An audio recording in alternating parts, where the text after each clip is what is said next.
Good afternoon, Coach Carl coming to you live from Carl's Corner as I wait in line to pick up my boy from school. Um, Mother's Day this month. Looking forward to having Mother's Day on Sunday. At least it is over here in the U.S. It's Mother's Day this weekend. For the entire month of May, all the women in our lives, whoever wants to learn how to play golf, um, gets free access to the entire lesson series, An Introduction to Golf for Absolute Beginners. So just head over to thisisgolfgold.com and get all the information there for that. Yesterday, I talked a little bit about the relationship that exists between that center point of your hips, which we would just identify as the belt buckle, that spot right there in the middle of your belt buckle, the relationship between where that is at impact and the likelihood of hitting the ground, or where you would hit the ground. And so the more that center, or the more that your belt buckle is over your trail ankle, for most of us who play golf right-handed, then that will be over your right ankle. So if at impact your belt buckle is closer to your right ankle, there's a good chance that you're going to hit the ground. If the belt buckle is closer to the left ankle, there's a better chance that you hit the ball first and have solid contact, or at least more solid contact more often. So that's an important relationship to understand. There's another relationship that the same movement has to another part of your swing. So the center point of your hips, where that is at impact, makes it more or less likely for you to swing either out to in or in to out. And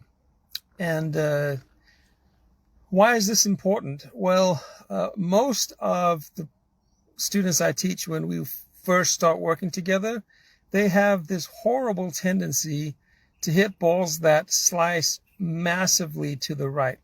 At least big enough that it causes problems, penalty strokes because they hit it out of bounds, extra strokes on their golf scorecard because they hit into the trees.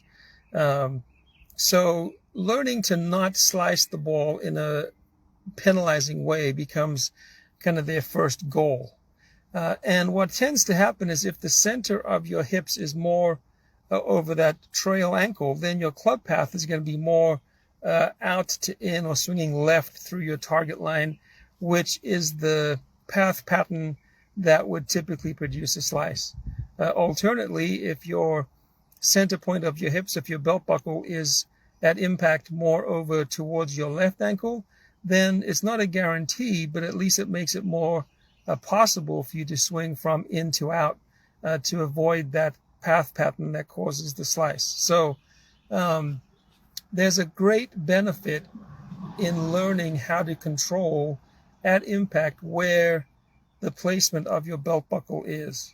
And that placement has to be, or that location has to be somewhere over your left ankle so that you can hit the ground in a better spot, and so that you can learn to swing with a less over the top, out to in, a less swing direction that's to the left through impact, so that you can also then learn to control your slice. So watch this a couple times if you need to, so let that just kind of filter into your golf intelligence. That's your little golf gold nugget for today, that laterally speaking, the position of your hips can either encourage you to swing over the top and out to in, or you can position your hips in a different place, which would help you to be able to swing on a less out to in, more into out path. And then that's a good way to help you solve your slice problem. So if you want to send me a video, reach out. I'll give you an email address you can use. If you want to drop something in the comments, you can do that as well. Hopefully you've found some good value in understanding this relationship between where your hips are and how it's going to influence what happens with your golf shot and with your golf swings.